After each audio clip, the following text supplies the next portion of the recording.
about to blow, and I've been caught in the undertow. So toxic, but I can't get enough. You're burying me, burying me. Yeah, you're burying me, burying me.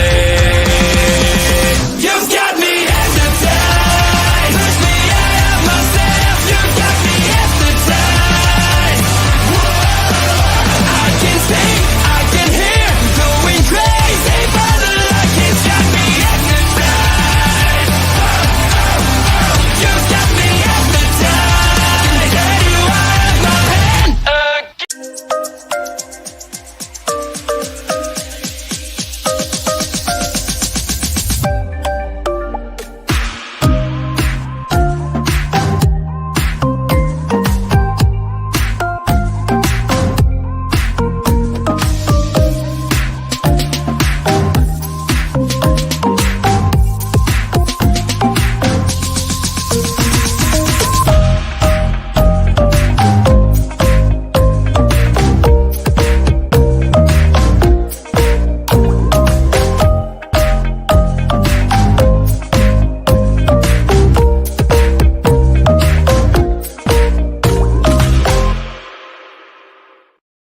Happy Saturday and happy Mario Day to everybody out there. I am Bobby Munson and you're on A Point of View, the show where we can talk about your favorite topics in the world of pop culture. Meanwhile, I will be doing some gaming. And it's Mario Day, March the 10th. So happy Mario Day, like I said. We're going to go back to the classic, the Super Nintendo. Geez, let's go a little too far ahead of myself. The Nintendo 1985 release, Super Mario Bros. I know we could go a little deeper than that. There's always Donkey Kong that featured Mario prior.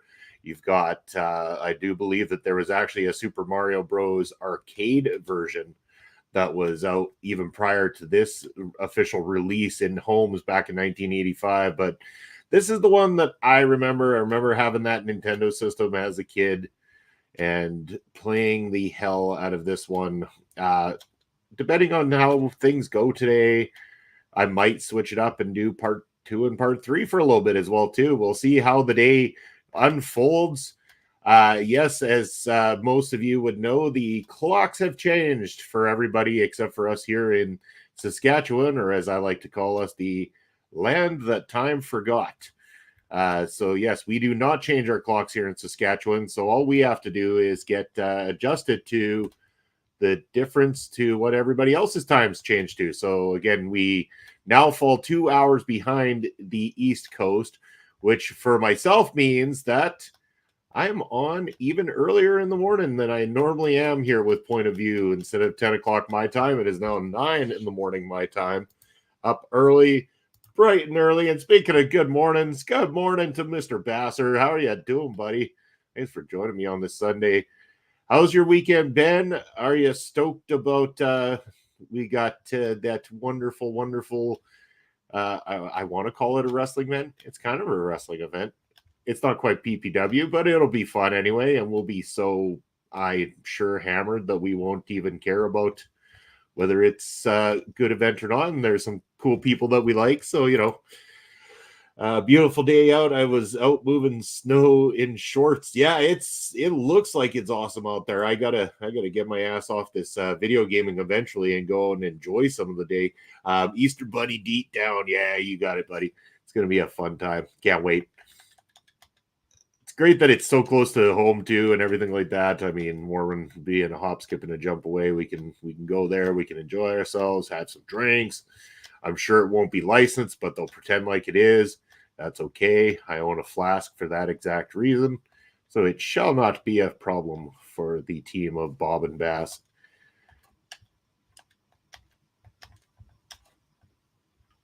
That, and we'll probably just go get liquored up before or during.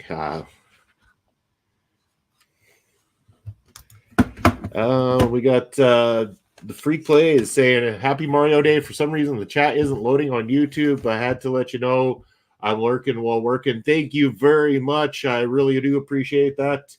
I will take a look at the YouTube side. That is very strange that is not working there. So we're going to put Mario on a little bit of a hold, he could take a pause.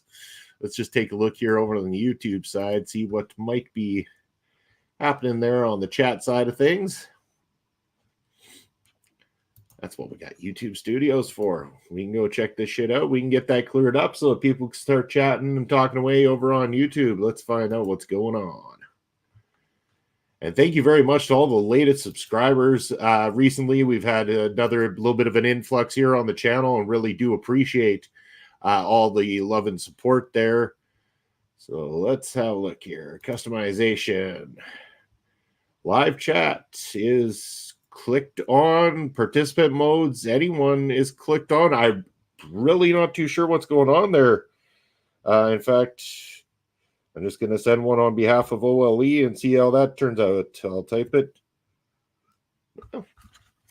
Not too sure what's happening on the YouTube side, but if you see here, there we go. Good. It says good morning.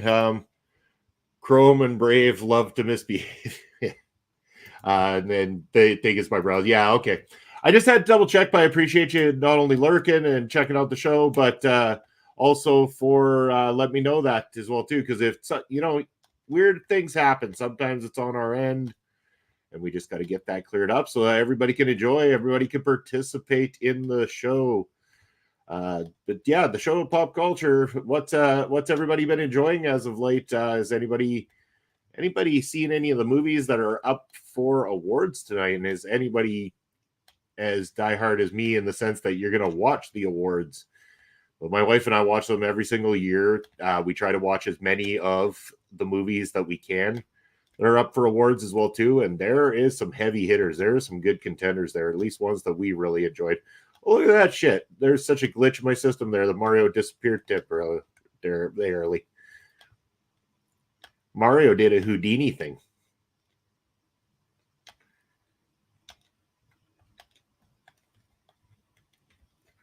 You know, it's weird going back and playing an old Mario game like this because I haven't done it in so long. And the controller, you get so accustomed to modern games and doing all the different controls that they have on them that when you go back to trying to play what was only the 2-button system for us, like the old NES style, it is such a jump and such a weird transition. Because I so badly want to use Y and X and left Z and right Z and all these other fancy buttons that are on these controllers nowadays. But I'm realizing it's like, okay, D-pad A and B, that is what Super Mario requires. And had to disable vidIQ. There we go. Strange that vidIQ would be the cause there, Jimmy. That's weird because I've got vidIQ set up as well too, and I haven't run into that yet. So that's really bizarre. Am I going to use the warps? I was thinking about it because I think in this one is where you do that. You actually go up top right near the end there by the pipe before you go out to finish this particular level, and you get the option to warp through this thing. So yeah, what the hell? Here's a funny story. So once upon a time, a young Bobby had terrible tonsillitis many, many times over again. And I ended up having to go into the hospital to have the tonsils taken out, as any kid would that has bad tonsillitis. So at the time, they had Super Mario Brothers, this exact original game set up in the room that I was staying in, which was amongst a bunch of other people, whether it was their tonsils being taken out, their adenoids being taken out, something was being removed. So we played Super Mario Bros. And everybody was determined to be the person that beat the game.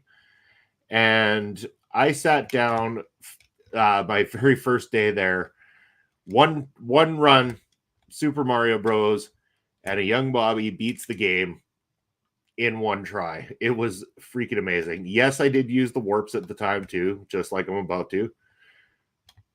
So we're going to go skip right to world number 4.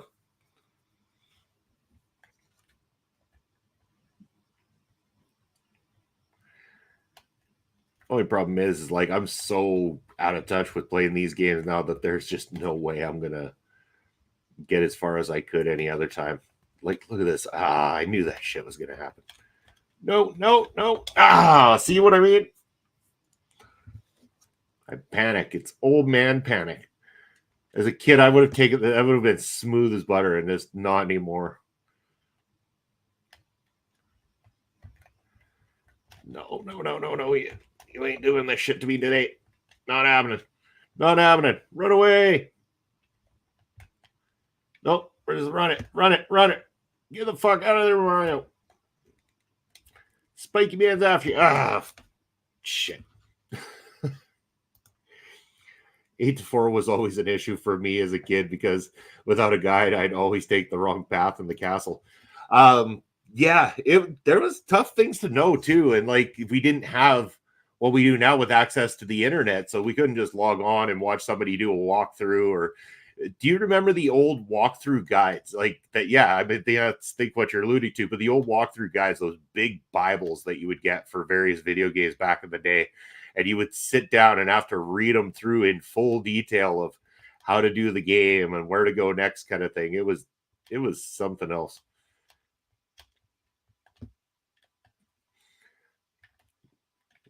Classic those days.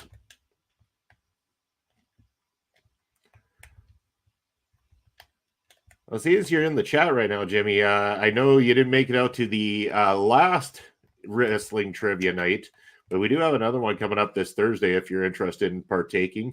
It will be with focus on an old school wrestling because the AWA is actually going to be the focus of this week's WTF Do We Know About Wrestling Trivia Night.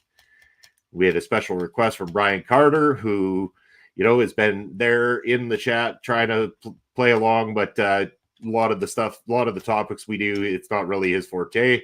So he made a special request for the AWA, and we're going to do that. And I know that even from there, our good friend Bobby Stats has requested that we do an MLW themed one. And I think that we're going to adhere to that request as well, too, for the one that we will do next month. Also, very, very, very big news, and I will probably say this several times throughout the show because I cannot begin to promote this enough. March the 28th, Ring Respect Radio is going to have our biggest guest of all time. We have had some fantastic interviews, massive guests on the show before. Every single time that I get another guest, I'm like, wow, I can't believe just, the level of the quality of interviews and guests that we get. And so be it, I ended up getting an opportunity through our recent guest, Rachel Ling, who was fantastic on the show on Thursday. And I really think anybody who appreciates old school wrestling and appreciates, someone who's been in the industry that long doing photography, and it's got so many wonderful stories to tell about her time in professional wrestling. Go back and watch that. But she also helped me get set up with our guest for March the 28th. So on Thursday, March the 28th, you can tune in to Ring Respect Radio. We are going to continue to talk about Stampede Wrestling that day again, too, because we will be joined in the studio by none other than the legendary member of the Hart family. Ross Hart is going to be joining myself and Papa Smokes for an interview on Ring Respect Radio. So make sure you're tuning into that. I'm over the moon excited for this because I never thought in a million years I would get to talk to any member of the Hart family on an interview kind of thing. And Ross has agreed to it. He's really excited about it. Rachel put in a massive recommendation to him for us and for the quality of our show. So that's why that was able to happen. So I'm very, very pumped and stoked to be getting to interview a member of the Hart family, which will officially mean that now Papa Smokes and I have had one of the members of the Anawahi family and now one of the members of the Hart family on our show. So really, really stoked to be able to have had these opportunities in my time in professional wrestling. I guess you'd call it journalism. I hate to say it's a journalism. I didn't go to journalism school, so I don't really think that I should be calling myself a journalist by any means. But I enjoy what I do. Man, I've had the chance to call matches for Cody Rhodes, for Jeff Cobb, and for Amir Jordan along with the great talent that we've got here locally as well too. And then I also have had these interview opportunities, like, and when we first started doing interviews, like it started with local talent, Prairie Pro Wrestling kind of thing. But from there, we took a chance with some of the enhancement talent that was in MLW. I think our first real interview outside of local Prairie Pro Wrestling based talent, in fact, was Robert Martyr, who we had seen on MLW television. And then from there, we went and interviewed Bud Heavy as well. After that, I just started reaching out to MLW people to see who would agree to do interviews. And, you know, that's when we managed to land Alex Kane, Mr. Thomas, Lance Anawahi, Dr. Julius Smokes. And, you know, then we got to sit down with Rich Bocchini, who also, you know, taught Pop Smokes and I a lot about doing commentary as well, too, about all his time in commentary. And that's both on and off screen. We actually got to sit down with Bocchini afterwards, and he taught us a lot too, which, you know, he was never obligated to have to do. So it was nice of him to take the time and take the chance on a couple guys like us. But yes, I just can't believe it though. Ross Hart, like, this is huge. This is the pinnacle for me, in a sense, to be able to interview a member of the Hart family and someone who was there participating in the times of Stampede Wrestling that really shaped Canadian professional wrestling.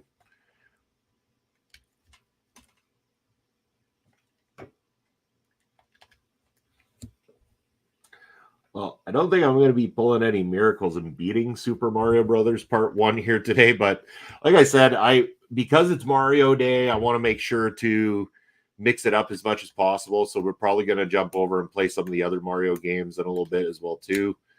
I would like to, you know, at least hit the trifecta, Part 1, 2, and 3 from the classic games. I mean, we could get even deeper and play the Lost levels and all these little releases that came after the fact, but we're going to keep it simple. Oh, look, we pulled the Houdini again. Oh, there he is.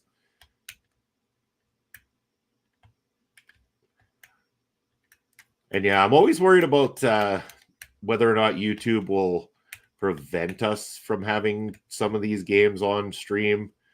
So that's why I don't have audio hooked up. I'm too worried that the Super Mario music will actually get us a strike or a ding or a banning. I don't know. I am so paranoid about what YouTube will and will not allow on their channel that I just say not worth the risk. I mean, if anyone really wanted the music to it, I mean, I could really just like make really bad sound effects the whole time. Just sit here going do do do do do do do do do do do do do do do. Oh, I just one thing at a time, Bobby. One thing at a time. Can't even stay alive doing that.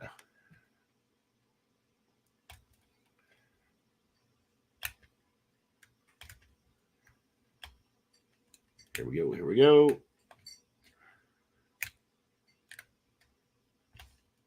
It's because I forgot to, yeah. I stopped using the D-pad. I'm using the joystick again. I don't think that helps me out either.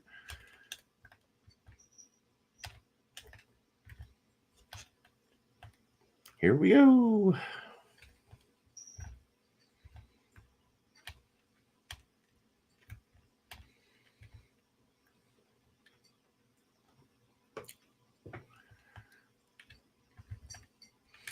Oh no, Spiky Man's back.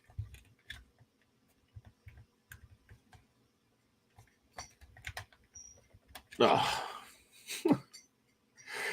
I can't even get past that. This is ridiculous. Where is my youthfulness? Where is it all gone?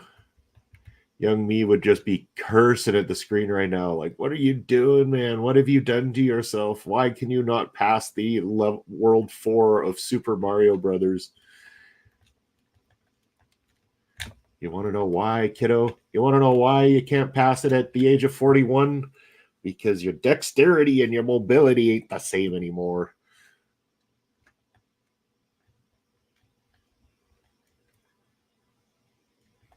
All right, so when I die, and I will, I am so switching over to Super Mario Brothers 2.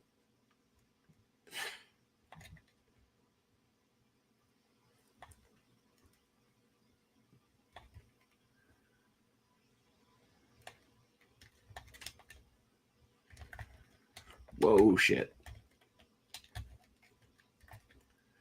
Hello, there we go. That'll help. Nope, then we lose it. Go back to Houdini mode. Yo, oh, son of a bitch. Oh, that's it. That's all. No, beady. That's all, folks. We're not doing that again. No. Let's see here. Yeah, no, I get it. I want to go and pick a different game, stupid machine. How do I do that? I never know how to do this shit. All right, close software. X. Close A. There we go. Closing software. Going in. Let's find Super Mario Brothers 2. Because when the first one's just too difficult, move on to the sequel. I think I saw it here this morning. There it is. Super Mario 2. And I will do equally as bad at this one. Guaranteed. Who should we pick? Should we go with Spaghetti Legs Luigi, or should we go with the princess who flies through the entire level? Yeah, let's go Princess Peach.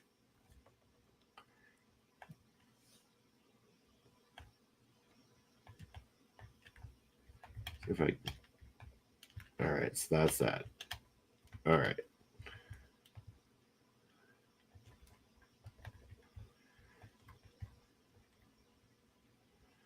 Through here. Here we go. Assuming that does that, okay. Bye, stupid monster. Oh, not jump. Throw it. There we go. That's not good.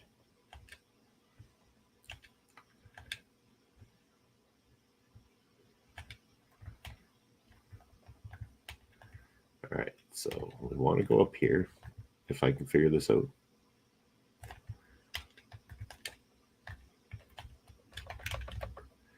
And not do that. That was dumb.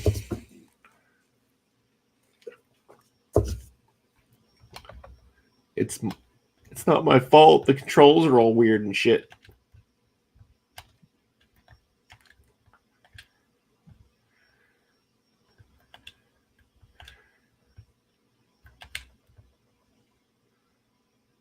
All right.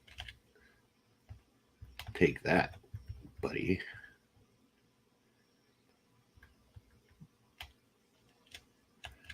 There we go. Now we're cooking. Now we're cooking. Yeah.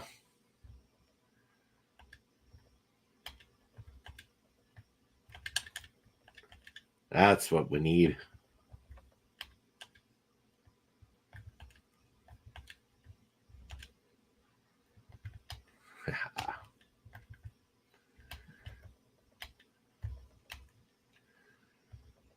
Get them Jerry's. There we go.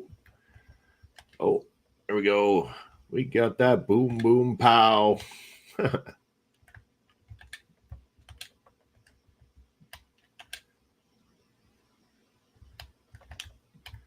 No, what the fuck is that guy moving around so willingly for? Damn.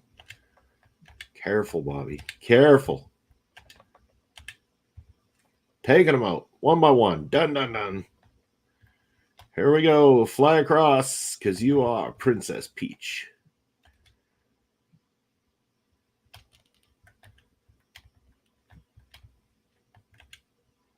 Oh, yeah. One up. Time for some more of that boom, boom, pow. Oh, yeah. I don't need it. Well, I'll take it for the points. Might as well. Oh, that's a bomb, isn't it? Yep. Didn't see that coming. Hey. There we go.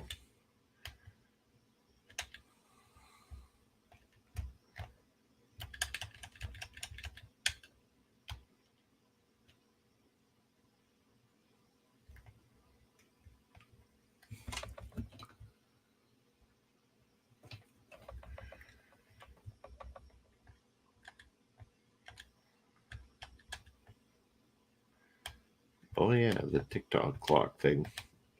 Oh no, that was stupid.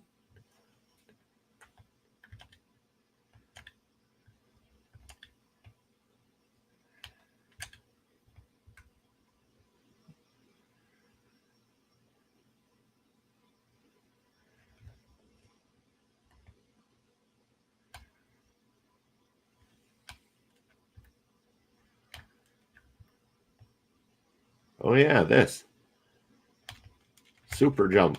I forgot about the super jump. Sweet.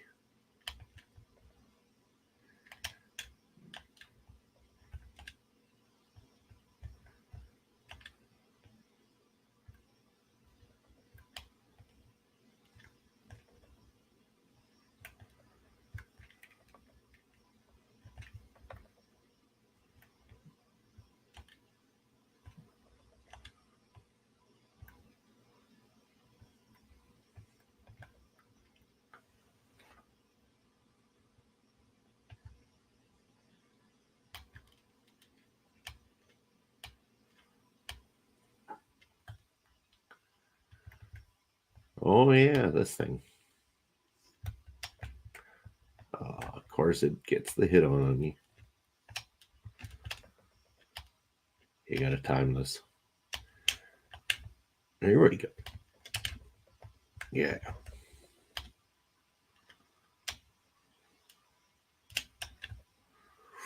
That was close. And fire. Oh. Pulls back. There we go. Yeah, there it is. Get that egg.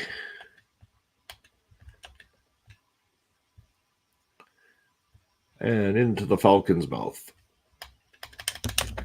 Oh, so close to getting something, but yet so far away. I do like that this game allowed not only 4 different character picks, but it also allowed at the end of each level to change that character. So if you decided that, oh, wait, that next level is more suited for Mario or Luigi or something along those lines, it was, an option to switch that up.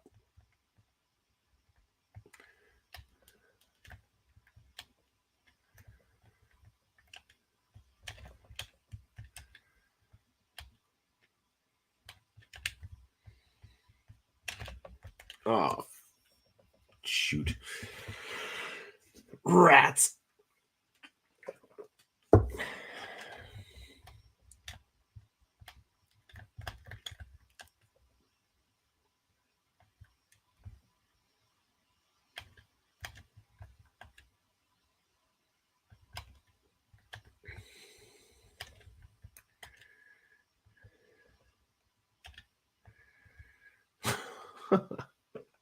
Oh, how bad am I at this?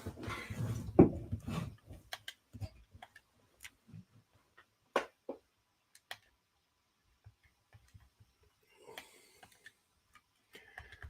right, we can continue.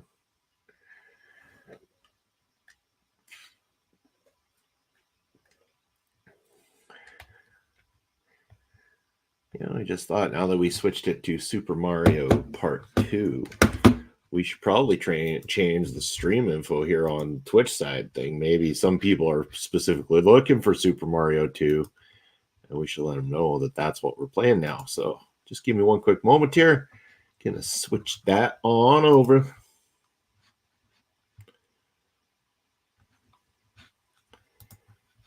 Edit stream info. No, we're not raiding channels, Bob. Not yet.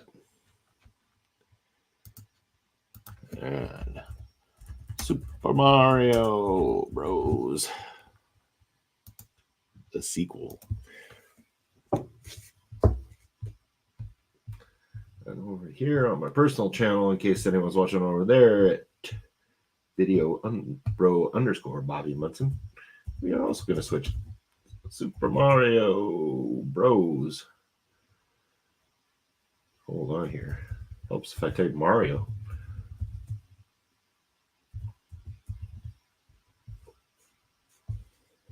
Super Mario Bros. 2 has even less viewers than what Super Mario Bros. 1 does.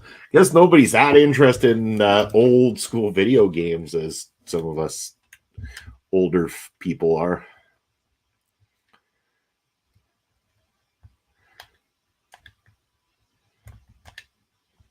If anything, anybody's gonna probably be looking for the newer Mario games today, I'm imagining. But I already went through Mario RPG, the reboot there, and whatever that latest Mario game is that came out, I don't have that one. Super Mario Wonder, I think it's called.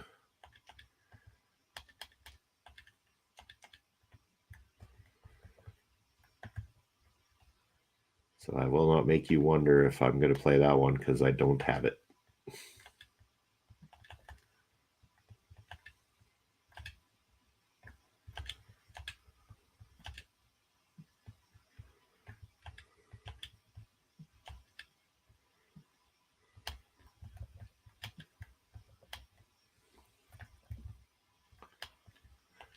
All right. Boom, boom, pow.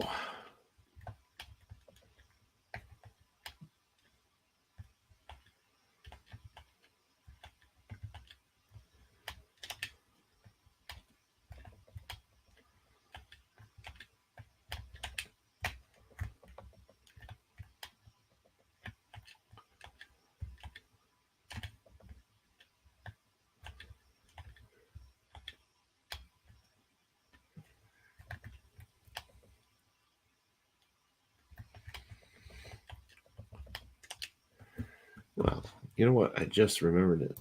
Even though I can't necessarily share YouTube music, we can put on the old, what is it, this generic rock music that they've got for the background on StreamYard.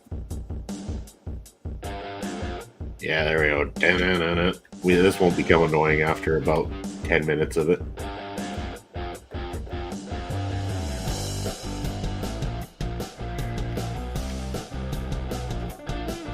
Mind you, how many classic video games used to be this way, where it was like, that's all it was, like one generic theme in the background that went on and on and on. Yo, come back, Heart. There we go. Okay, get rid of the bomb.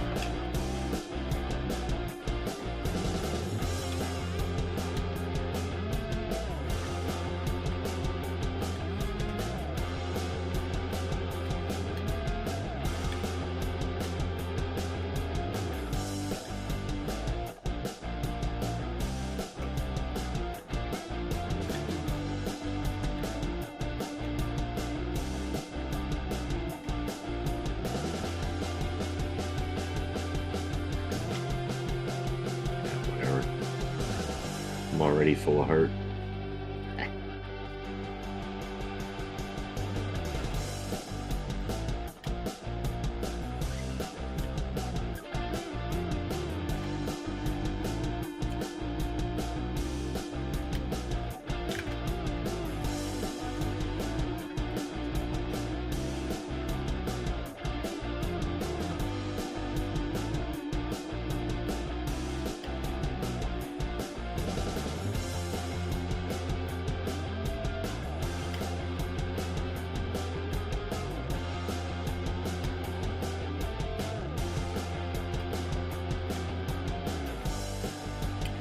Boss fight time again.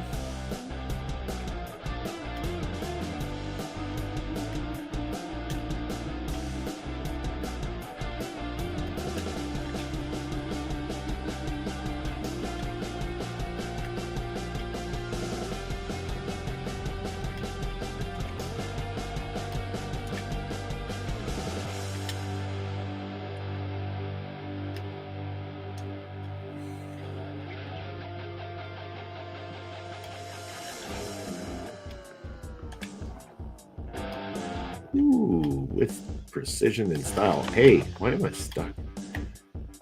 Weird old games.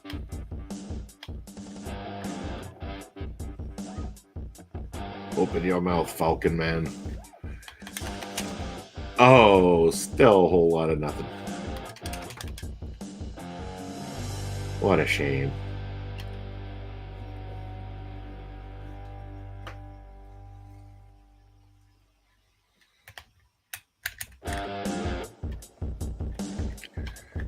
Da-da-da-da.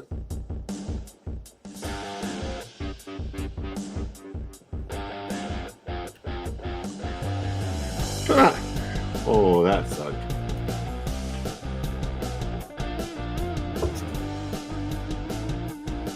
I can't even get this far in the game.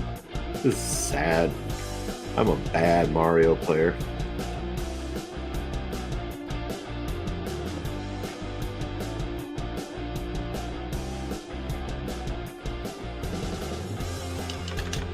And then I go and do something stupid like that. Oh, man.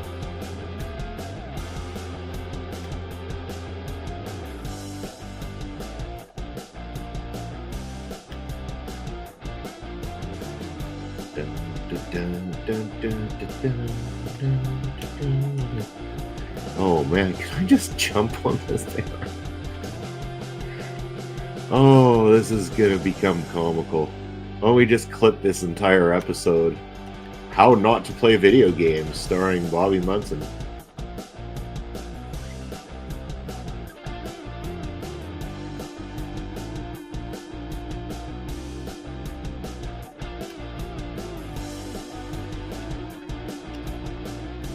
Want to know how not to play them? I'll show you how.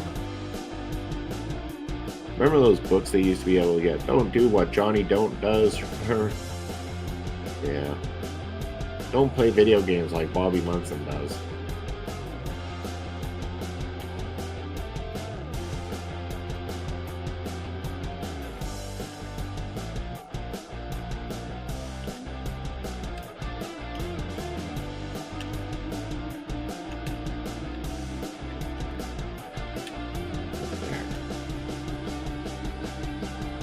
I know there's a key. What?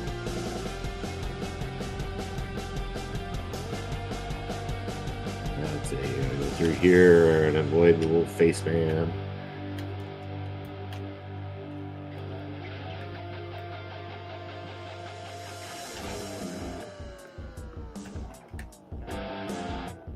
Yeah. Take that, face man. Oh.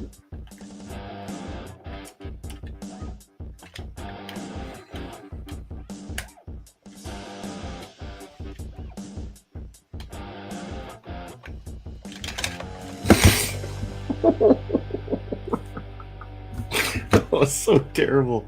That was the worst. Oh, man.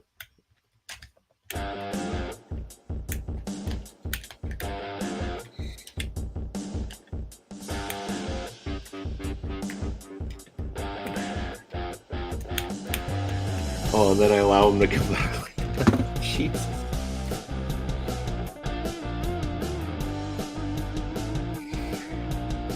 Wow. Yeah. Hello, Barry, and rest in peace indeed when it comes to Mario.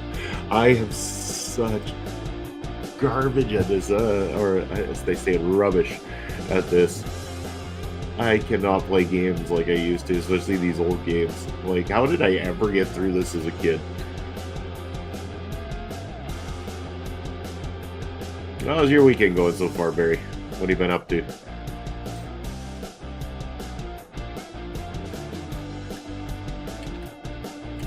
We're gonna go one more round at least on this one, and then probably switch it over to 3. I might have better luck with Mario 3.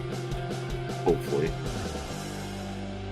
Like I said, he can't get used to this old style joystick, that like using the D-pad with only A and B buttons. I know that it's kind of wild to think, because I used to think when they first came out with the Super Nintendo controller, that one would be hard to grasp. And then the N64 controller, that would be hard to grasp. And now it's like going retroactively and going backwards is crazier than it is trying to get adjusted to a new one entirely. So yeah.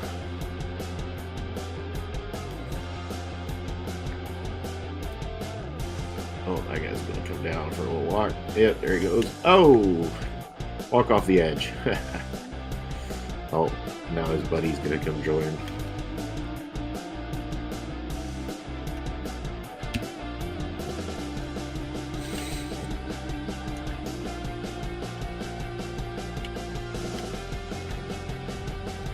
As this show is about pop culture, I was asking earlier if anybody is going to be watching the Oscars later. I don't know if that's something that you're into, Barry, but I know the Oscars ceremony I will be partaking in watching with my wife here this evening.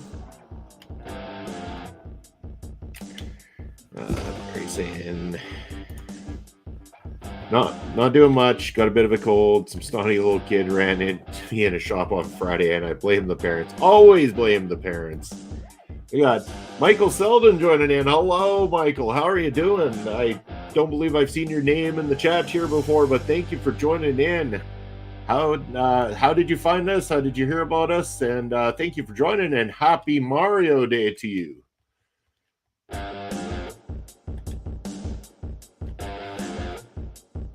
Always curious to know how new people come about the channel, and always appreciate the support here as well too.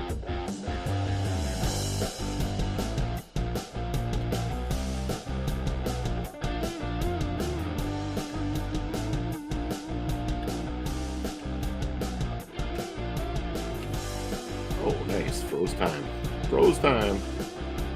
If only that were for real, I could stay young forever.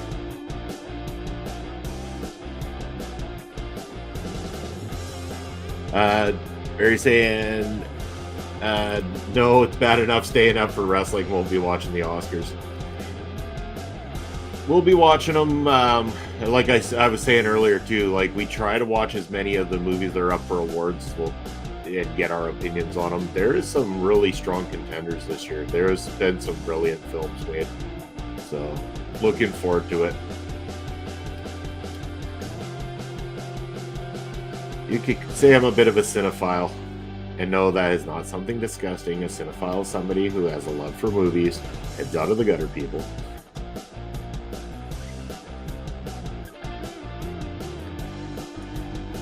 Well, I was dumb not to throw the ball on time. Or to do it again. Wow. I really am the worst gamer on the planet. No wonder Ed Fries loses his mind watching me game.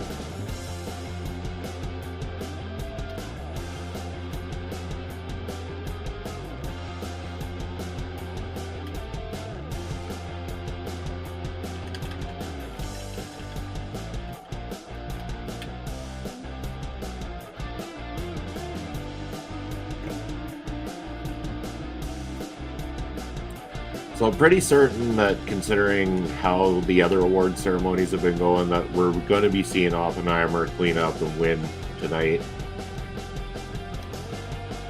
But there were some other strong movies, strong performances as well.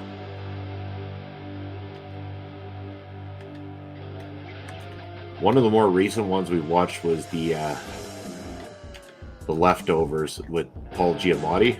That was a fantastic film. Loved that one.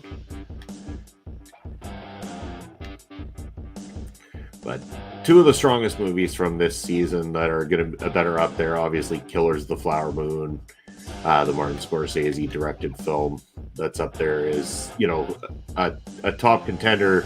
In any other year, probably would have been the top contender. It's just Oppenheimer was so goddamn brilliant.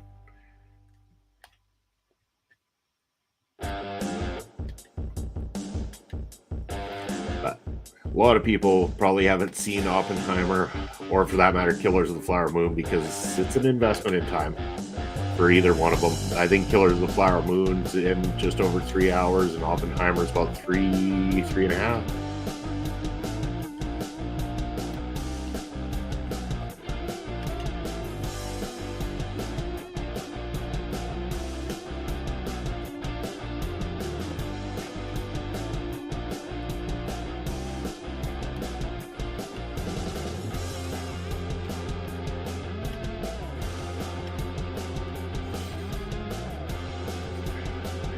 When you're old like me, you'll watch all the old things you've seen 14 times before, as remembering new stuff gets confusing. Well, I can tell you already, I do still watch stuff that I've seen before. I have no problem with that either, but I do like to keep up with as much as I can on the side of new releases as well too. So we take in a lot of film, a lot of movies. I did at one time want to get into film directing, so that's where my passion for video editing and doing the stuff that I do here on the channel initially started.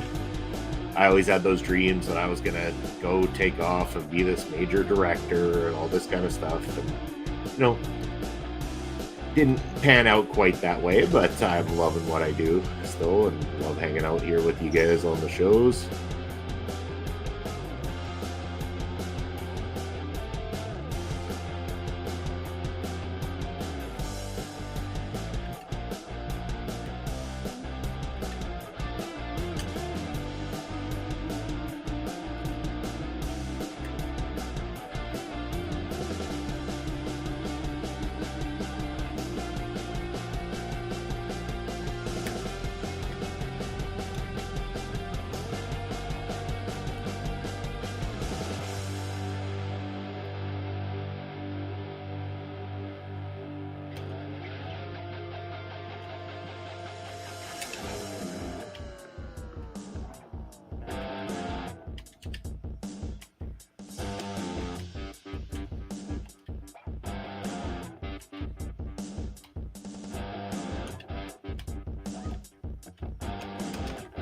And just jump in the hole, Bobby. Why not?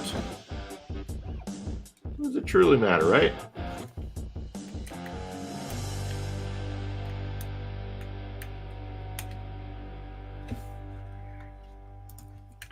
I do watch films if they come up on Netflix, but that's about it. I think last time we went to a cinema was the first Captain America film. Damn, Mary, that has been a while. Pretty sad that we can say that it's been a while since the first Captain America movie, because even those don't seem old to me, considering, you know, the age of some of the films I do watch.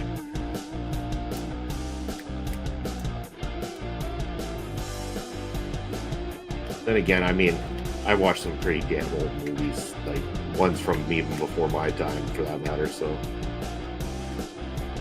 especially on the horror movie front, I like me some really old horror movies. Even the black and white horror films, there's some real good classics.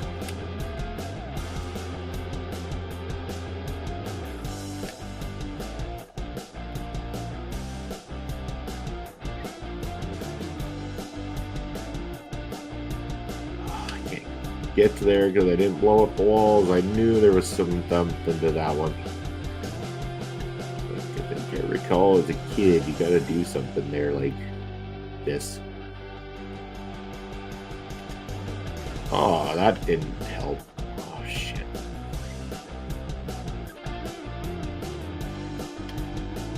Neither did that.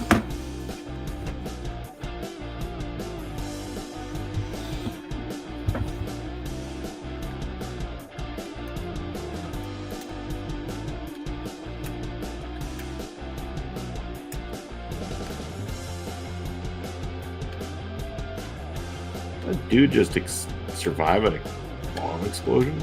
Wow. In the trash with you, Mr. Gun Shooter.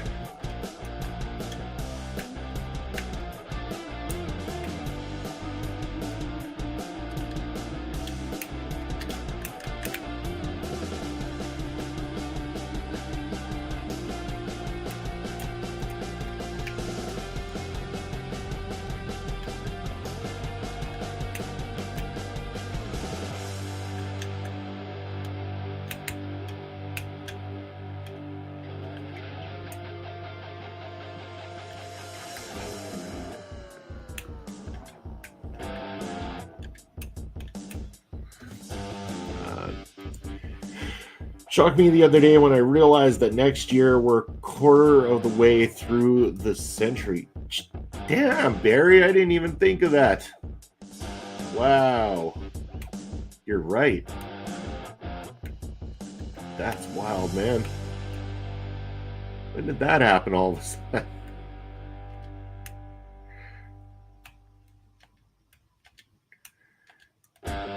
Man, time flies when you're having fun.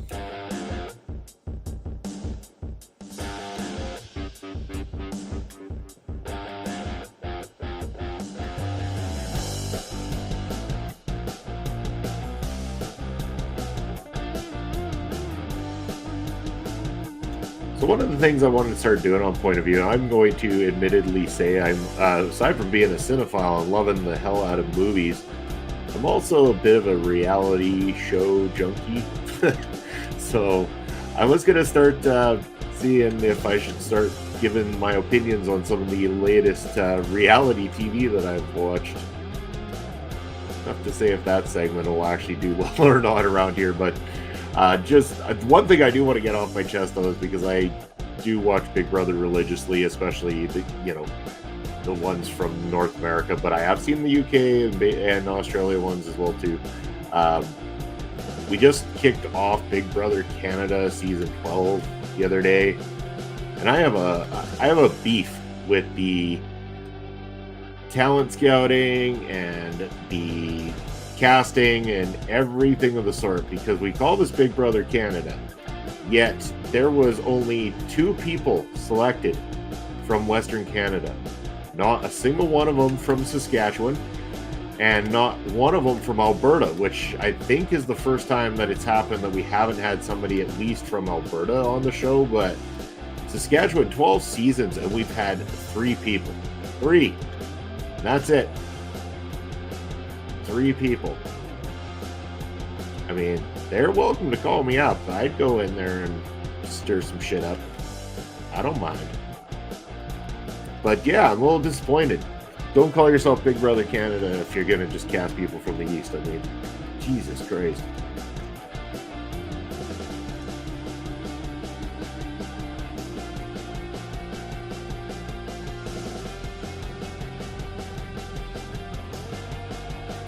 Well, I've officially made it one level further than I was before, so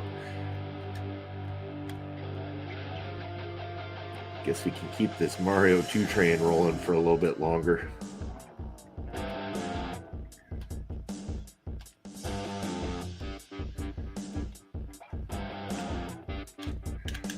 And we can just jump into a hole again. Why not?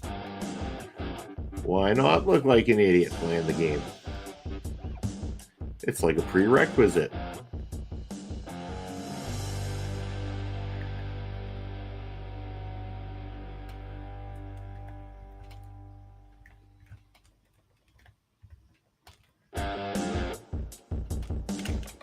Why not do it 2 in a row?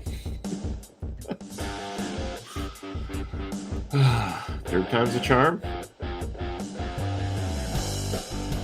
I don't think there's anything charming about my bad game playing.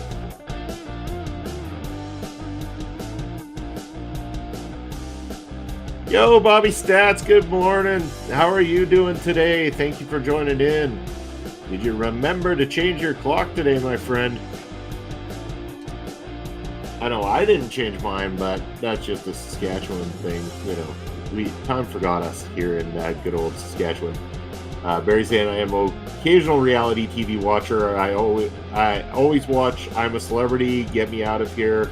If you've heard of that, I actually haven't heard of those ones, Barry. I'll have to look into those. What is the basis of those two?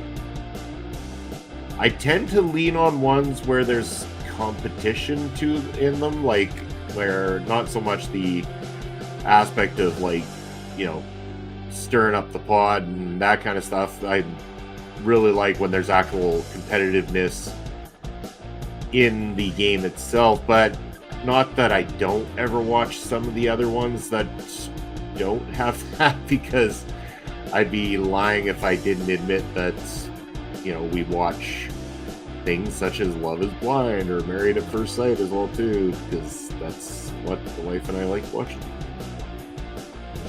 Oh, that was a waste of a door. Bobby asking how my weekend was. Bobby, you know what? I have had a pretty solid weekend so far, my friend. Aside from being terrible at Super Mario, this actual weekend's been pretty sweet. Especially, like Friday night, we had that TNA Sacrifice, which was good. That was a lot of fun. And, it was a pretty relaxing. Oh, sorry, pretty relaxing day yesterday. Again, I'm not used to this whole shift because we list everything on this channel as being in Eastern time. So when it comes to getting used to the initial change and the time, like I was like, oh yeah, Point of View's on at 11 Eastern. Oh shit, that's 9 a.m. now for me. So I better be prepared. And I was not prepared, not one little bit prepared for this morning, to be perfectly honest with you guys. Yeah. We're gonna swap this on over to Super Mario Brothers 3. See if I have any better luck there.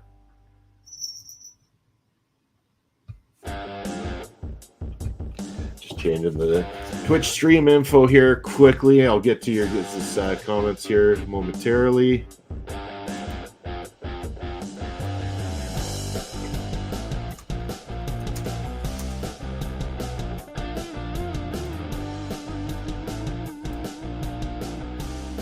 Twitch info changed.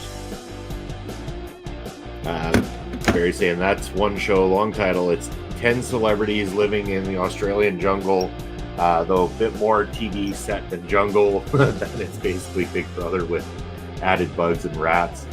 Isn't that called Survivor? Barry? Which again, another one we're watching right now. Bobby saying, I've had a great weekend. I was at Night for Shine Dance at 5:15 p.m. until 8:45 p.m. last Friday. Oh, cool. What's Night for Shine Dance? What is that, Bobby? I'm curious to hear a little bit more about that. Please let me know what that was and how did you enjoy yourself there? Was it a good time? Kitty, I've got to play me some video games, and I just think you're too old and obnoxious to sit in my arms while I play video games.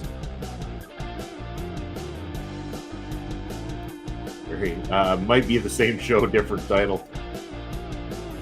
Bobby saying, I've had all fun. I was eating 2 slices of cheese pizza and had ice cream with my buddy. Awesome.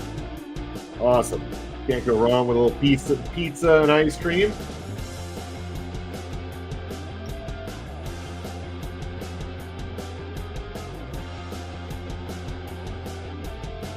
All right, let's find us some Super Mario Brothers 3. There it is.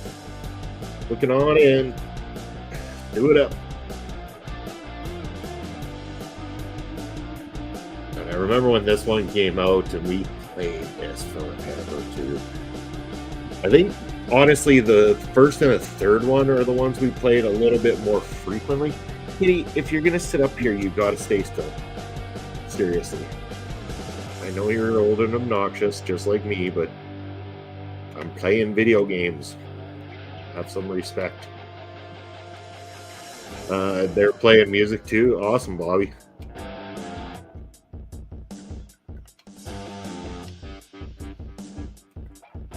That's the one I can go behind. Yeah, I figured as much. Kitty, seriously. I'm on a timer here, Cap.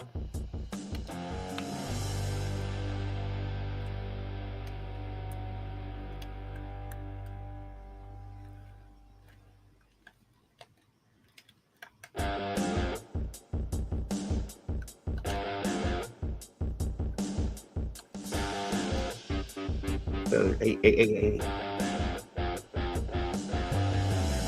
All right, Kitty. That's it. You're out. You're out, Kitty. You had your chance to behave. You failed me. No, why did that have to happen?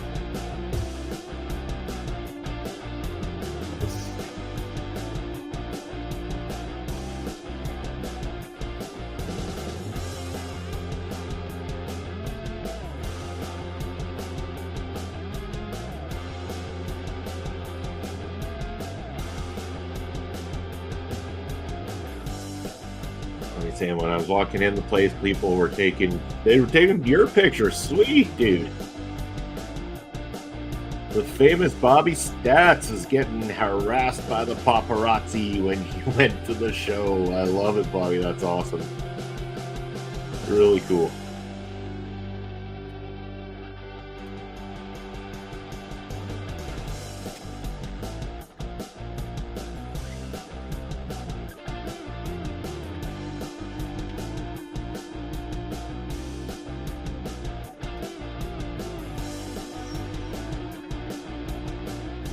The only reason people would ever take my picture if I walked into a show is to try to prove it to their friends that they actually did see the largest, oldest baby man on the planet walk into the room. They could never believe it. This guy looks like he's 10, but he's actually 41.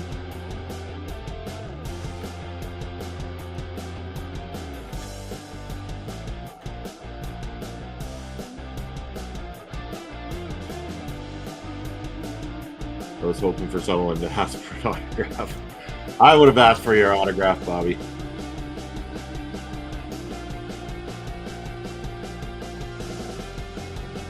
Oh. Gotta hit that just right. Yo, there it is.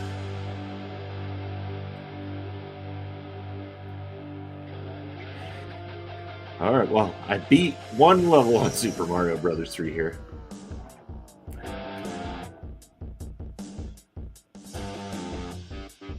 Even I'm getting tired of this same rock music going over and over again. I so wish it was just I wasn't paranoid about playing video game music on a stream. Like, if it was just Twitch, if I was just on Twitch right now, I would have no issue doing this that way. But the problem is being on YouTube, I'm always worried about how YouTube will go about it, if anything's got a copyright on it, because if it does, you are SOL and they will just strike it down. Like, even as far as, like, the crazy part is that, like, I think it was WWE 2K23 plus and 24. Some people have reported this 24, and it's even happened to us here on the channel with Ed playing. We had to actually strike down one of Ed's videos that got banned, and it got banned because of, like, you know, like one of the chants that happens in the WWE game, or like the fact that the fans, when Rollins comes down to the ring in the game, are doing the whatever the hell they do. Sorry, I'm not up on it, but Bobby's dancing Bobby Stats. I like it. Dancing Bobby Stats. Are you a pro dancer, Bobby, or you just move with the music? You give her one of those. You get into the groove. Give her some style. Very final of the Great Pottery Throwdown tonight. 10 amateur potters competing against each other. That's the kind of shit I like, Barry. That sounds like it's right up my alley. There's actually one on Netflix, and I don't know because, well, I mean, it's a Netflix show, so I imagine it's got to be on the UK version as well without you having to use a VPN. But Blown Away, about glass blowing. And it's the same idea as it's not amateurs, but it's people that are, you know, up and coming in the glass blowing industry competing to get a spot in whatever special glass blowing art show that they can get into and stuff like that. So yeah, Bobby was dancing to the music. That's it, buddy. That's what you do. I got no style, but I dance to the music too. Whatever it is, I'll give her. I probably look like the dumbest guy in the room doing it, but I don't care.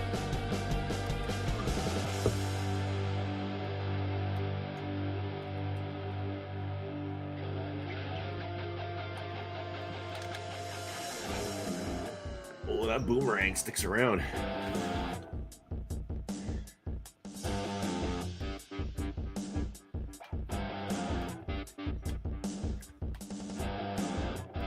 Right, saying, seeing a few episodes. Hasn't the Force there? Yes, it did. I haven't started watching season 4 yet. We have a few other things we've been watching right now that we're trying to get through. first, but it is on our list to watch. Why can I?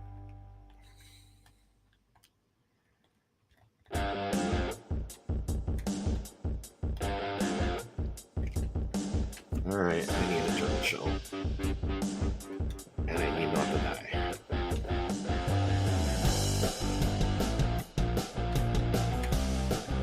Okay, that did absolutely nothing. Great, thanks. Bobby's saying, I have enjoyed watching Ash by Elegance on TNA. She's comical. Like the segment that they did on Sacrifice with her getting the champagne spilled on her and, you know, her having the tantrum. Like, it was funny. I just don't know how I feel about what they're going to do wrestling-wise with her just yet. I'm really unsure, and I know that, like, we discussed it on the post-show on Friday about how it's like, you can't really put Ash into a spot against Jordan Grace and believably make Ash victorious. I find it tough to believe Ash as being a contender in terms of beating someone the level of Jordan Grace without there being some shenanigans to it or something along those lines.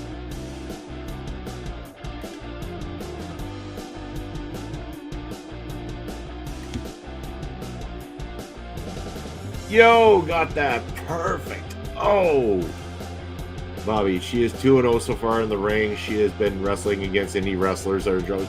And I mean, that's essentially a good way to protect any faults that she still has at the moment, in terms of doing that. And maybe, you know, behind the scenes, she might be working with some of the other knockouts wrestlers to, you know, develop her skills and work towards, you know, getting better in the ring. We can only hope, because they do need to have talents there. And if she can provide, you know, something different and everything, then great. I still don't know that she's the right one to dethrone Jordan Grace, but they could make her a semi-credible opponent. And I think that we discussed how it would, you know, her concierge that she has there could be the reason that she gets cost the match, which if you did that, you would protect the image of the character Ash by Elegance in terms of, like, she didn't get flat out beat. She, you know, it required her concierge's idiot interference and everything to cause that.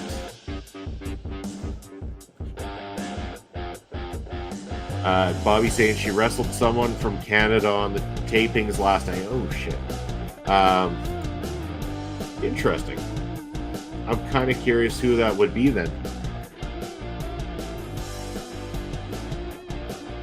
I mean, I guess they were just in Canada, so that would be why. So you know, the thing is like, it's probably someone from out east that I'm not quite as familiar with, but I could be wrong.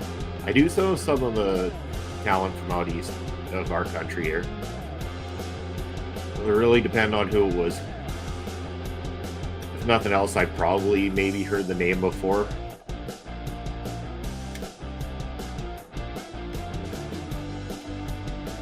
Because most of the talent I know in the indie scene is from out in the west side here more.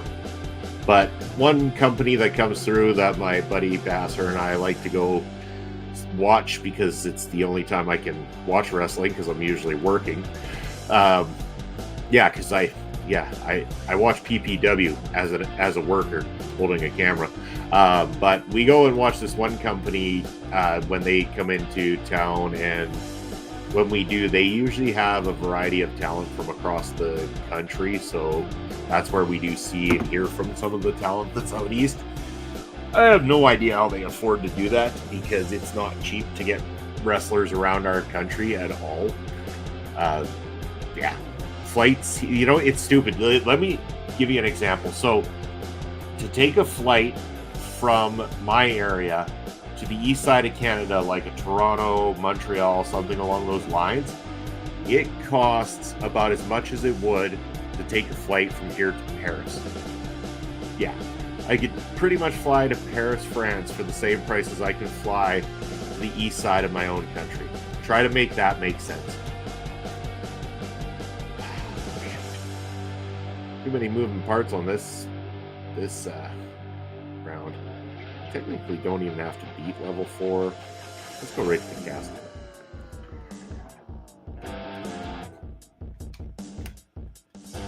But yeah, I just couldn't believe it because I know that, you know, this summer is Money in the Bank out on the east side of Canada, and then last year Elimination Chamber was in Montreal, which again I wouldn't have been able to go to anyway because I had PPW that day.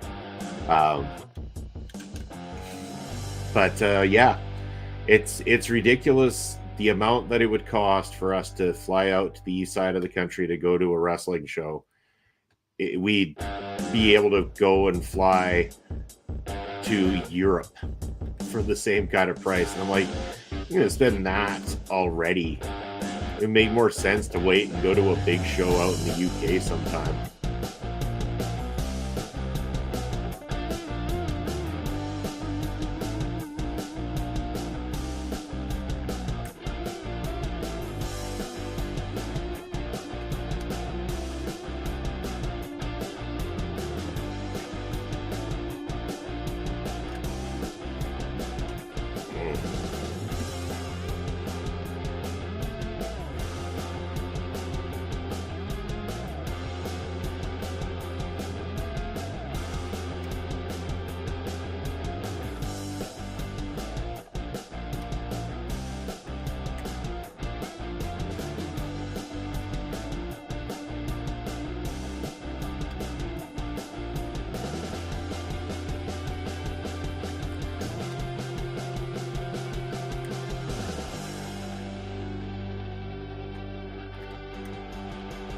The question for you, Bobby Stats, you were talking about music and dancing and stuff a little bit earlier. Name me, or let me know what's your favorite style of music. What's your favorite genre of music, or who is your absolute favorite go-to artist? Which musician can you listen to time and time again? And Barry, feel welcome to answer that question as well too. As you're saying, I've been called sexist for saying this, but I think often women wrestlers look better in TNA as the ring is smaller, and women wrestlers just tend to be smaller. Not all. I see what you're trying to say, but I mean, for what it's worth, Barry, it's not just the women, it's the guys as well too. And here's the thing: even like at Prairie Pro Wrestling, Papa Smokes and I are a couple of big boys. We're both 6'3". So we are quite tall individuals, and we are taller than pretty much all the wrestlers, at least a vast majority of them anyway. So we have to at times angle our cameras a certain way to try to make them look and feel bigger. Because us standing there, if we pointed the cameras directly down from where we stand and stuff like that, man, you would see just how small professional wrestlers look. And it's not just the women, trust me, dude. It's the men too.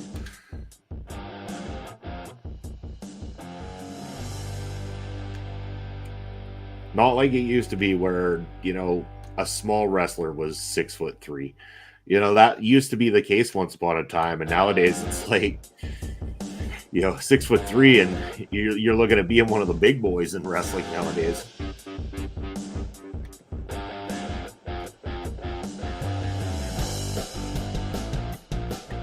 I gotta go back to the start. Damn it.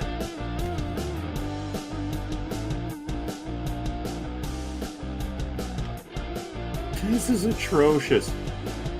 Oh my, this bad. Dare I say we finish this off? Very.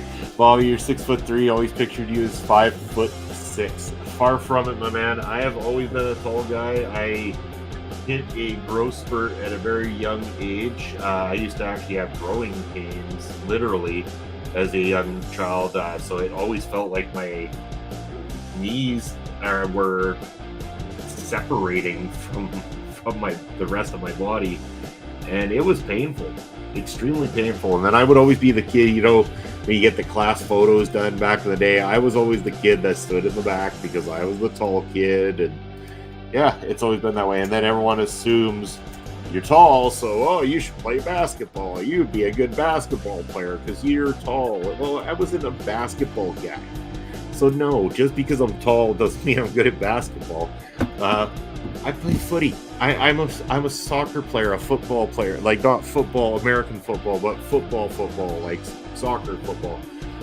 That was what I grew up on. I grew up on that and combat sports, essentially. Like I come from a family of boxers, and yeah, I got really into like boxing, MMA, pro wrestling.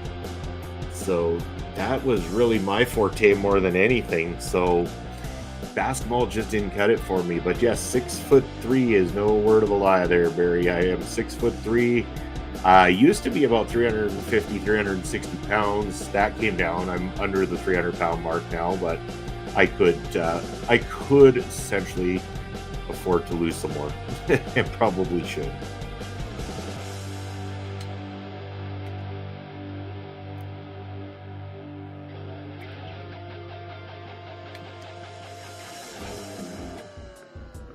But yes, it's hard to tell on stream because, I mean, again, I've had people do that before too, where they assumed I wasn't as tall as I am, and then they meet me in person for the first time, and it's like, oh shit, you are that tall.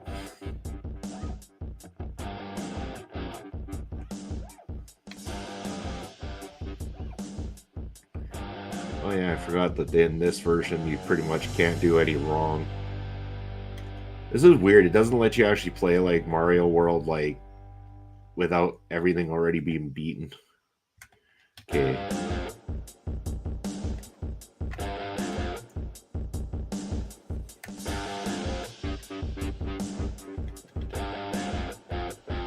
How do I do this?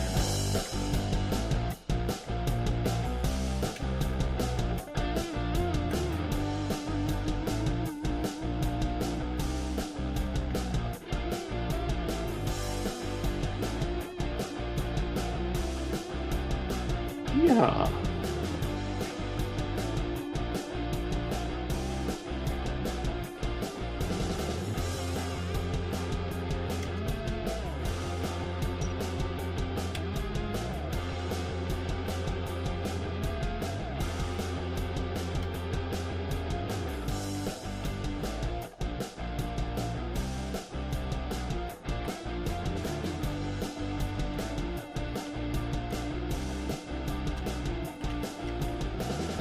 Look, Yoshi, hooray!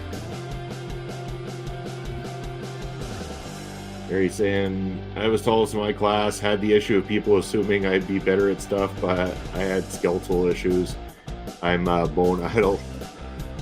Yeah, I mean, like I said, everyone assumed basketball for me, but I never went that path. Ended up, originally I played up front as a striker when I was doing football, aka soccer, but then I transitioned to a central defender eventually because the strong kick that I had, it was enough to be able to, you know, make those long plays that I needed to the attacking players and everything. So that was where I benefited the team best, and I have a good instinct for watching a player's run and anticipating where to go. So I always never had any issue with being the person that could essentially do all that properly.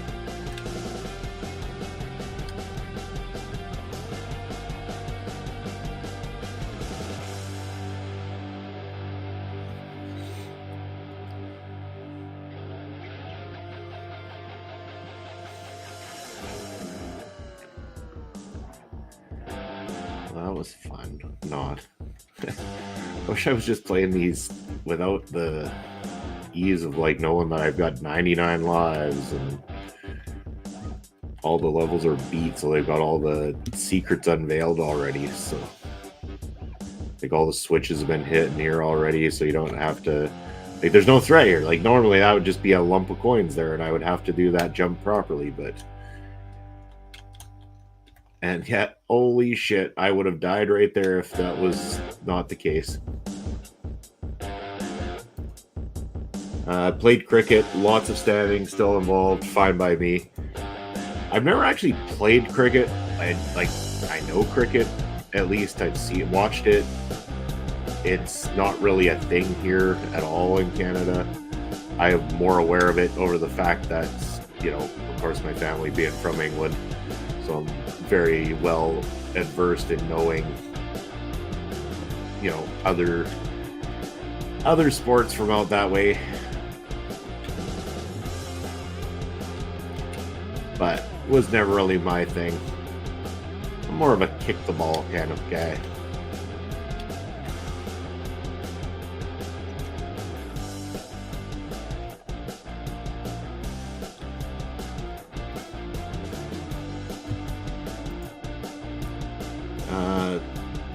I think her opponent in Canada was Alexia Nicole or Silesia Sparks. Okay. Those names don't ring a bell for me, so again, probably from out in the Ontario area where they were broadcasting, I would imagine. No different from when, we get companies through here that need to use local talent and stuff like that. For example, when AEW rolled through the area, they used, in Edmonton and Calgary, they used local talent for their Saskatoon one. This is what kind of floored me a little bit. And I have no problem with them trusting certain talents that they've used before. That's great. But please don't do the typical bring in talent from another province and then claim them being from where we are, because that really drove me nuts. Do I think the world of people like Mentolo and Jody Threat? Sure, but they're not from Saskatoon, so don't say they're from Saskatoon just because they're in a dark match here. Darts, now that's a sport I like playing. Throw 3 darts, have a drink for teammates. I like darts too, Barry, actually. I'm with you on that one. I'm not great at them. I'm okay. We had a dartboard growing up, so I played darts a fair amount, but I usually got slaughtered most of the time, so... Bobby thinks Mo Jabari is great. I think Mo Jabari is fantastic too, Bobby, and I can tell you about him on a personal level. Because when I first started in pro wrestling in any capacity, Mo Jabari was working shows here in Saskatoon for HIW. So I got to know Mo, who was under the name of Kid Chocolate at the time. So Mo Jabari being his legitimate name Kid Chocolate was the ring name that he used at the time. He did go into a tag team for a while with my buddy Phil Deadly from Prairie Pro Wrestling. And yeah, he worked quite a bit of spots out here, but since then, his teaming up and, making friends with the Hitman Hearts has really benefited his career quite a lot, and I've seen him going out there pushing and getting those opportunities, and I'm really, really happy for him because he is such a nice guy. Again, when you start in the world of professional wrestling, not everybody looks at you and goes, okay, I just automatically accept you as somebody backstage here. And that's the way it was. I was an outsider coming in.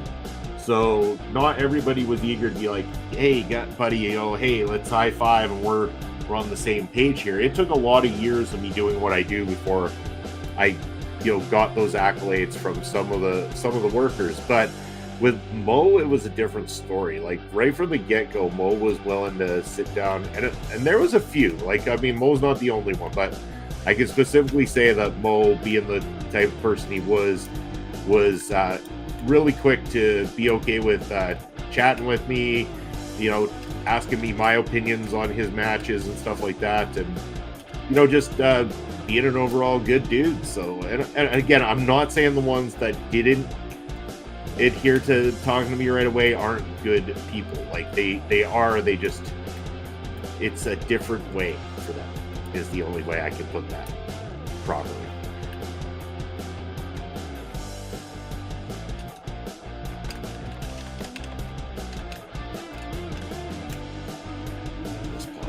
second here. Bobby saying, I do recommend you check out Judas Icarus.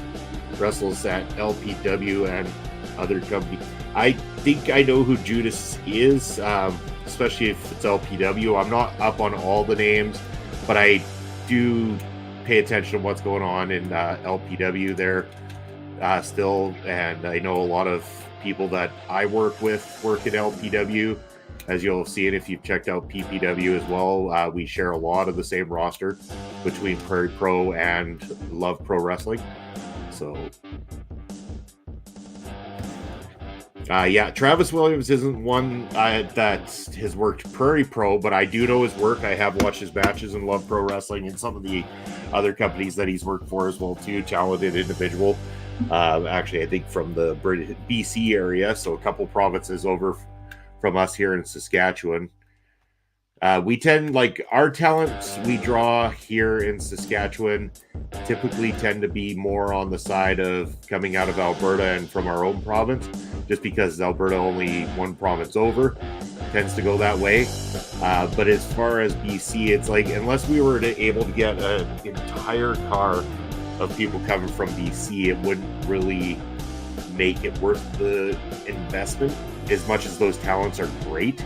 So Bobby saying both would be great for TNA or MLW. Yes, yeah. And you know what? There's a lot of talent out this way, Bobby, that I think would fit the perfect mold of those companies as well, too. Like, you know, for example, I can't say enough good about Sean Moore. I think Sean Moore, why he hasn't been signed, I have no idea. I can't put my finger on why anybody hasn't seen the talent of Sean Moore and said, this guy.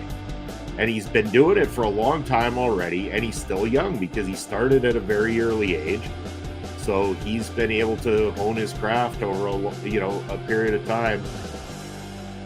And yeah, I think that he's just one scout away from getting signed somewhere, and I hope that he does because he deserves to.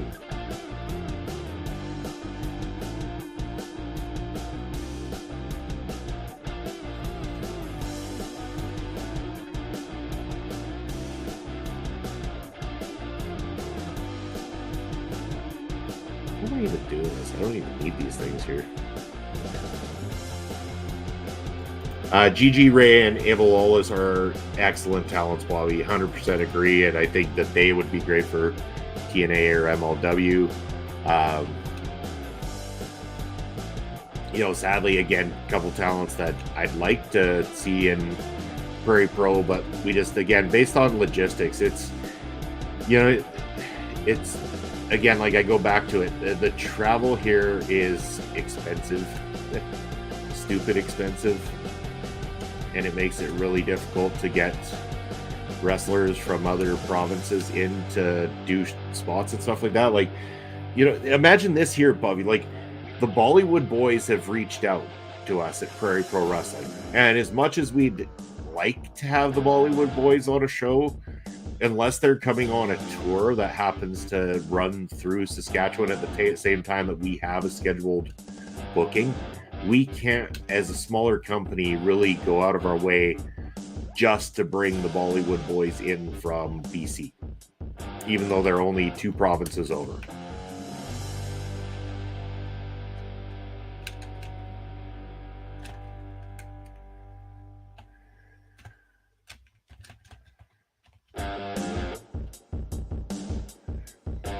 But again, I reiterate, if the Bollywood boys are ever on a tour that can come through Saskatchewan and it lines up with a PPW show, we're not opposed to having the Bollywood boys join us for a Prairie Pro show down the road sometime.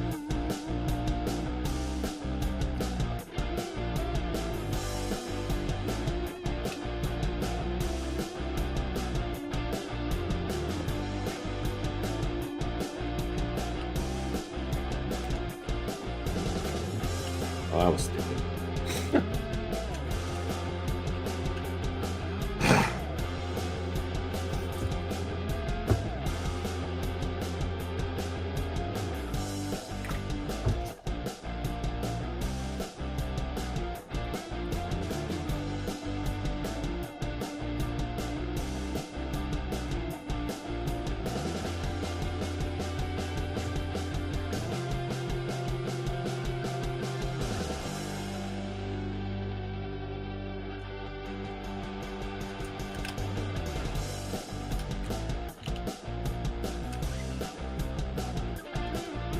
So, Bobby, I know you were in on the chat on Friday there with us.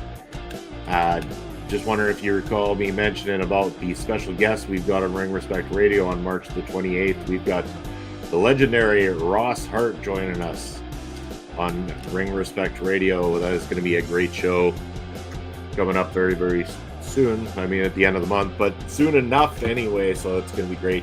But speaking of Ring Respect Radio and other shows here on the channel, we got tons of them we want you to check out. I'm going to send you on over to our weekly calendar. I'm out of control, about to blow, and I've been caught in the undertow. So toxic, but I can't get enough. You're burying me, burying me. Yeah, you're burying me, burying me. You've got me hypnotized. Push me out of myself. You've got me hypnotized. Whoa, I can see, I can hear, going crazy for the light. It's got me hypnotized. You've got me hypnotized. And I get you out of my hand again. And welcome back. Bobby mentioned the Hammerstone is great. Yeah, Hammerstone is fantastic. I loved that match with Josh Alexander. I even gave it higher praise than the first encounter because I think it had more depth to the storytelling on this one. Like, the first match was an excellent match between two great competitors, but I found that this one was the one that told the story. This was the Hammer is now signed, and he's gonna go to those places that he used to go in order to become the star that he was. Because again, you gotta imagine, as big a star as he was in MLW, TNA is a step up. It's a different audience. Hammer's got to not just rely on, being that big guy that we grew to love in MLW. He's now got to, maybe change it up a little bit. Change it up he will. And he did. Heel Hammer is being unleashed on TNA, and I cannot wait to see what it brings. Barry saying hopefully they can build him a character for him. See, he is a good talker, and I mentioned this on stream. Hammer can cut a promo.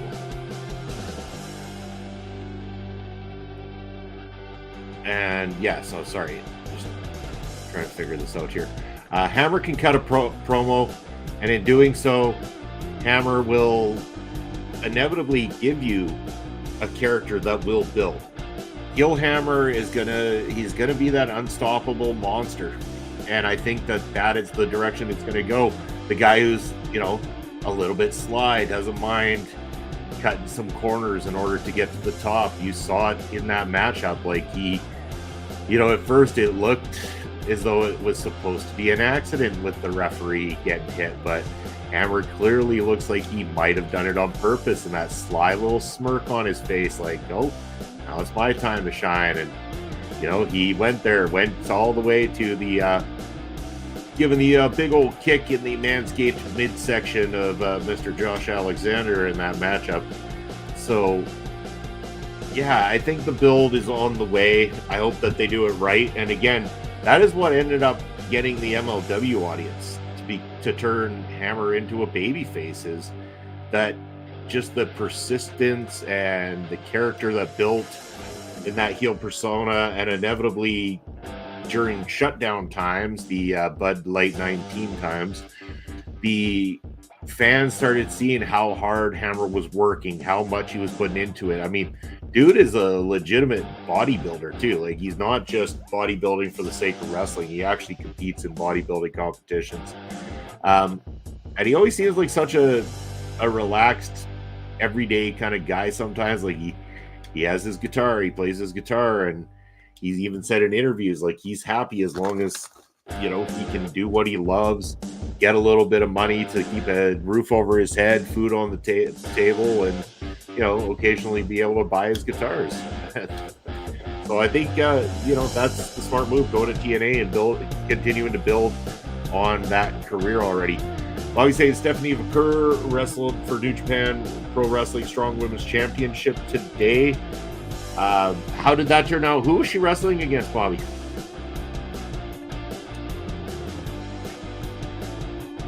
MLW War Chamber will be great on March 29th. I am a little bit not happy about the MLW War Chamber right now, I'm going to admit, Bobby. Hear me out. It's not that I'm not going to watch it. It's not that I don't completely have interest in it. I have a problem with them doing 2 War Chamber matches. 2. One of them on the tapings. I'll give them that. It's on the tapings. But this is ridiculous. So you're going to have, instead of it being what the build should have been of Azteca Lucha versus Promociones del Rado, which would have made sense, we're going to have the New Japan Senior Citizens Club on one side and the World Titan Federation on the other side. So, yeah, not so sure that I love that match. Particular story. And I really am not on board with the other War Chamber match that announced for the tapings. So on the tapings, they announced that it's going to be the Calling Sami Callihan's version versus the Calling Ravens version. Yeah, that, because we weren't sick of the Calling storyline to begin with, so they doubled down on it and gave it to us in a War Chamber match. So, yay. There should be other great stuff, though, hopefully. Wrestling, I should have known that. I should have known Julia was still the New Japan Pro Strong Women's Champion.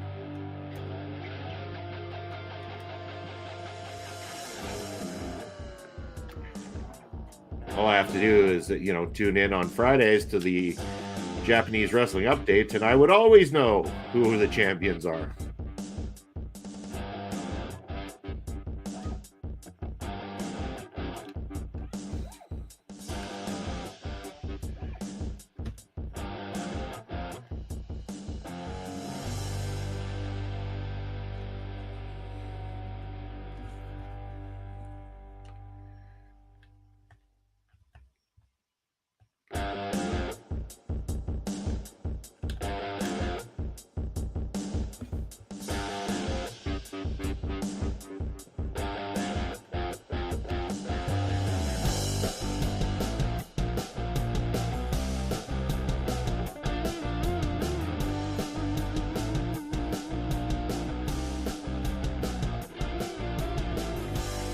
Saying that Star Jr. was got announced as being in action at the MLW War Chamber. Yeah, I mean, that I'm interested in. I'm okay with showing interest in that. I'm just really disappointed with the actual War Chamber choices this year. Honestly, I think, to me, it's the weakest War Chamber matches so far.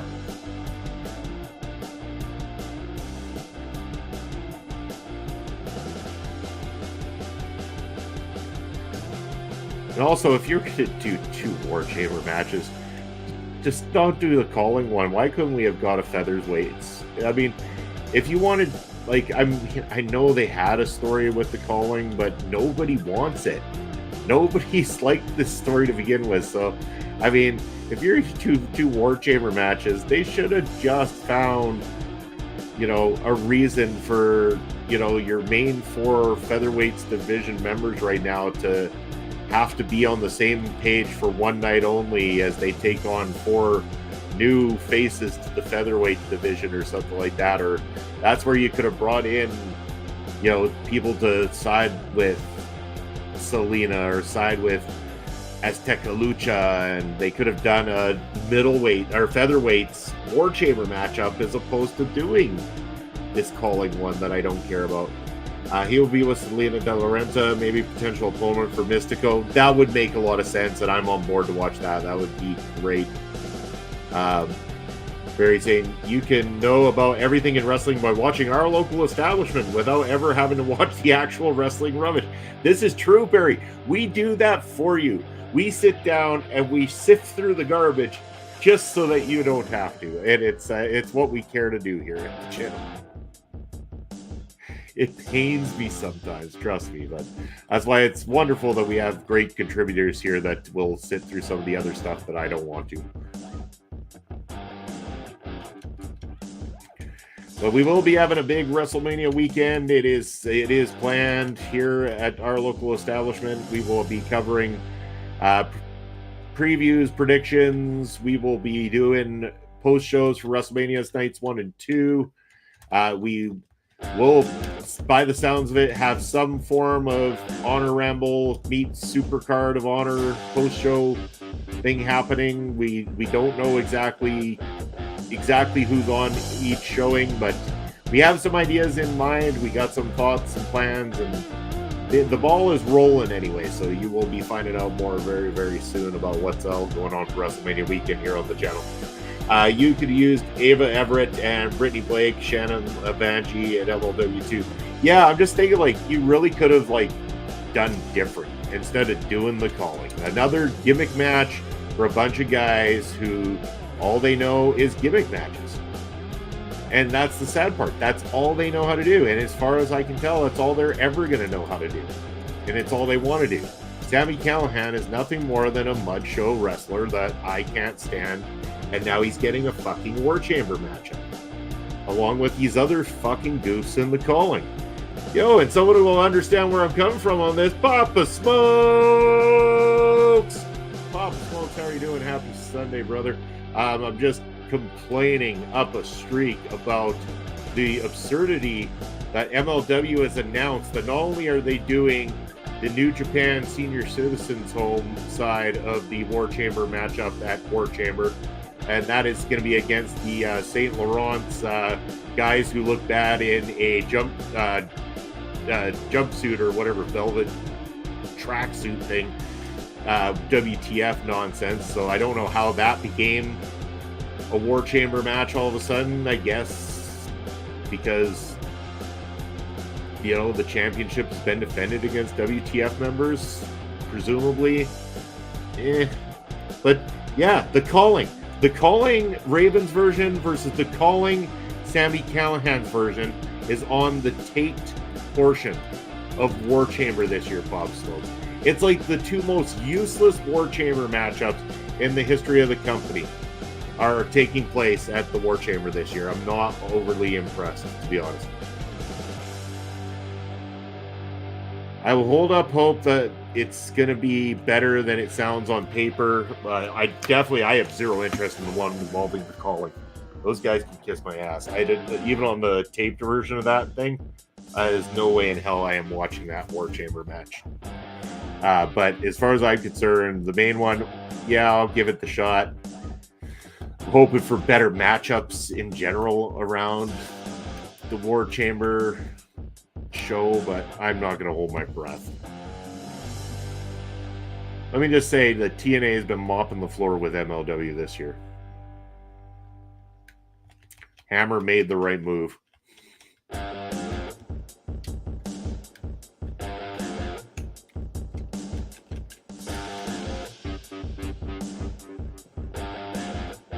And by the way, Pop Smokes, Josh Alexander and Hammerstone Part 2, absolutely awesome.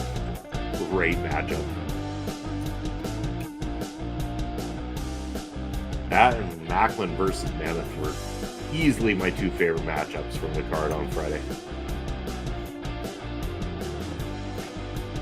It's like a family funeral. All the chatters are in different rooms, and you're the only one talking to everyone, Bobby.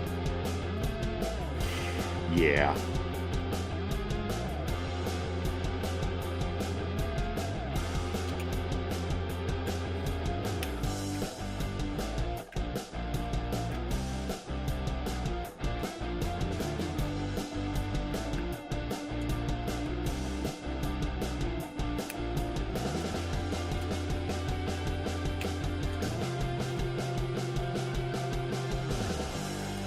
We got Still miss Jacob Fatu at MLW. Yeah, I do too. I do too, my friend, but hopefully he will show up somewhere good soon. I know he's been working reality of wrestling, which is a big deal, so. Yo, Ed! How are you doing, brother? Happy Mario Day to you, sir. I suck at Mario, and I've been sucking at Mario since the second we turned on this show this morning, but that's okay. We have fun watching Bobby suck at Mario games. Damn it, Ed, you're making me nervous.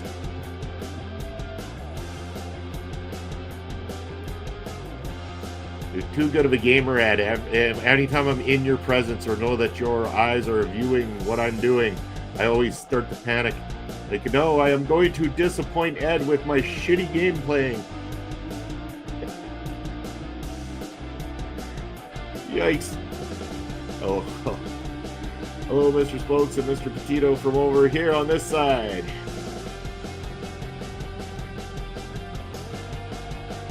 Too bad we couldn't have, like, an actual sound file for that, because that would have been perfect timing to just play some Adele right there. Hello from the other side. I must have called 1,000 times. That's all I know. That's it. That's all you get.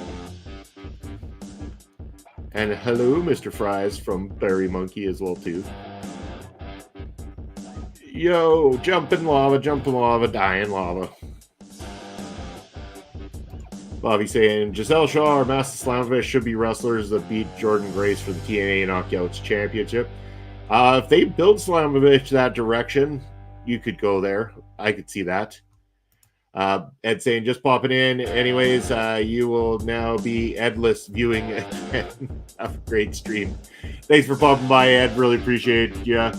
Make sure to check out this Monday night, Talking Takeover, and then Takeover on Tuesday, and then Marvel Talk Wednesday, because Ed is bringing all the excitement this week on the channel. So check those shows out. Make sure to check out Ed's personal Twitch stream as well, too. And go like, follow, subscribe, all those wonderful things for our good friend, Mr. Ed Fries. Appreciate you, brother.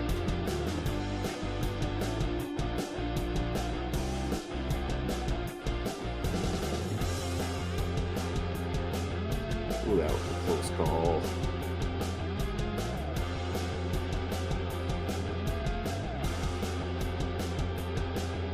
And just so you know, Ed, I was completely joking about you making me nervous. I'm actually just a shitty gamer.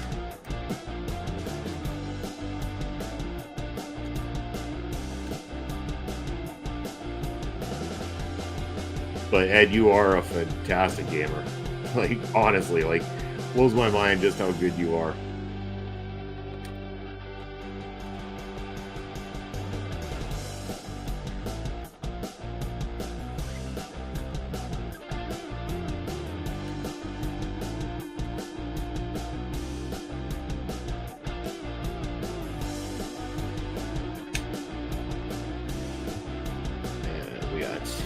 Barry saying, Master Slamovich is genuinely one of the very best women wrestlers in the world. I see a lot of potential with Master Slamovich, and I think that if they do this whole thing right, that they could build Slamovich to be in the one to defeat Jordan Grace. But I also strongly believe it's not an overnight thing. I think that they need to build that direction and get there.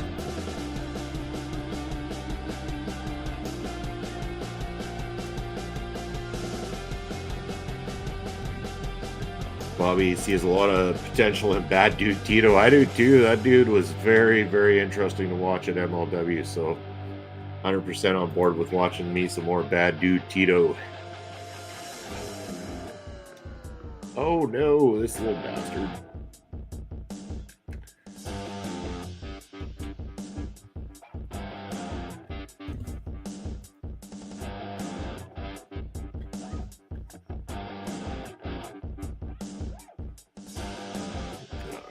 Come on, Bobby. Come on, Bobby.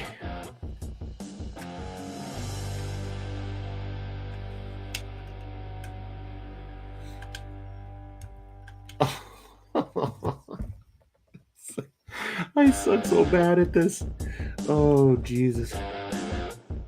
All right. Well, I mean, it's 2 hours in, everybody. I know I could sit here playing this all day long, but I think I'm going to call it in to the game playing anyway. Let's do that. Let's do this here. We'll be on the big screen right there in your face. Saying, as much as I like Janai, I got a feeling that Zeta is the next champion for him. Although, yeah, I think so too. I think that Zeta is going to go in that direction. I wouldn't be surprised. So you're right on the mark there, Bobby, with that one. And let's just have a look and see. We got a lot of people on our Twitch side of things to do a raid, or is it even worth doing a raid today? A few. We got a few. So let's raid out over on the Twitch side of things as I get ready to call her a day here. Let's have a look who's streaming over. Not much streaming going on. We got nobody even doing anything too wild, like no Mario stuff. What? People not doing the Mario today. Let's just see if anyone's got any Mario stuff going on.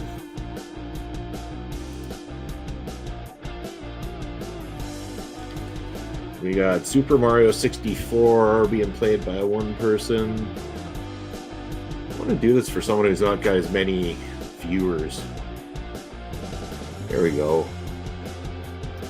Here's a random person. Skylord Zoe, I think is the name. Yeah, let's give Skylord Zoe a raid here. So that's what we're gonna do. We're gonna raid out over on the Twitch side of things. So stick around for the raid if you want to watch some more Mario today, celebrating Mario Day.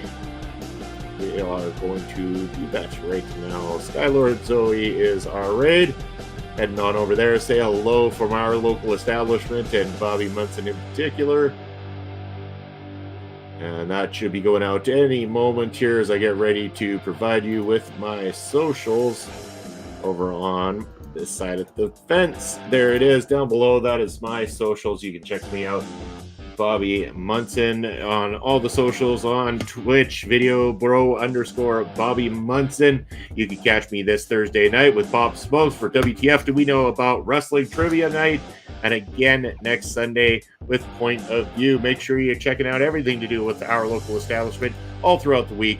I appreciate you. Thanks for joining me on Sunday. Happy Mario Day, and take care, everybody.